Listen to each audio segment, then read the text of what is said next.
নমস্কার বন্ধুরা, কেমন আছেন সবাই? আশা করি ভালোই আছেন। আজ আমি বানাবো ছোলার ডাল দিয়ে এঁচোড়। এর জন্য আমি এঁচোড় আর ছোলার ডালটা আলাদা আলাদাভাবে সিদ্ধ করে রেখেছি। এরপরে গ্যাসে কড়া বসিয়ে এর মধ্যে সর্ষের তেল দিয়েছি। এই রান্নাটা সর্ষের তেলে করলেই ভালো হয়।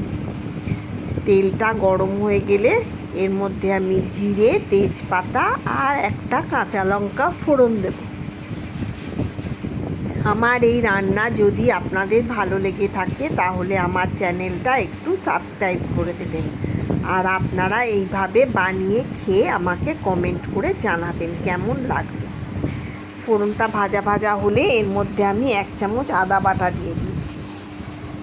আদা বাটা দিয়ে আমি একটু নুন দিয়ে দিয়েছি, আদাটা যাতে ছিটকোয় না বেশি। তেলের মধ্যে একটু নুন আর হলুদ দিয়ে দিলাম আদা বাটার পরে।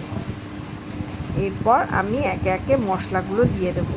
একটা টমেটো কেটে টুকরো করে আমি এর মধ্যে দিয়ে দিলাম। মশলাটা ভালো করে কষতে হবে। আর দিলাম 1 চামচ ধনে গুঁড়ো আর 1 চামচ জিরে গুঁড়ো দিয়ে আবার কিছুক্ষণ কষার পরে এর মধ্যে আমি একটু লাল লঙ্কার গুঁড়ো আর কাশ্মীরি লঙ্কার গুঁড়ো দিয়ে দেব। কাশ্মীরি লঙ্কার গুঁড়োটা দিলে রঙটা খুব সুন্দর হয়। দিয়ে ভালো করে কষাতে হবে। যখন দেখবেন তেল ছেড়ে আসছে মশলাটা থেকে, এই যে আমার তেল ছেড়ে আসছে, তখন এর মধ্যে আমি সিদ্ধ করা এঁচোড়টা দিয়ে দেব। এঁচোড়টা দিয়ে আরও কিছুক্ষণ মশলাটার সাথে কষানোর পরে আমি সিদ্ধ করে রাখা ছোলার ডালটাও এর মধ্যে দিয়ে দেব।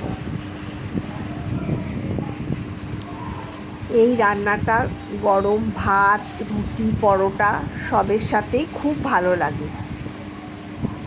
এই যে ছোলার ডাল দিয়ে আবার কিছুক্ষণ কষানোর পরে আমি এর মধ্যে জল ঢেলে দেব।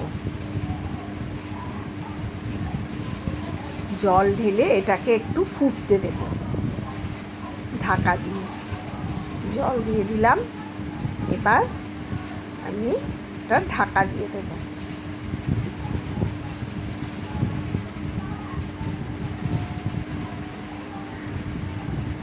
পাঁচ মিনিট বাদে ঢাকাটা খুললে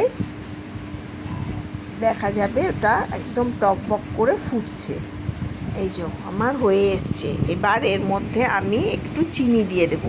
নিরামিষ রান্না একটু মিষ্টি দিলে খেতে ভালো হয়। যারা একদম চিনি খেতে চান না তারা না দিলেও পারেন।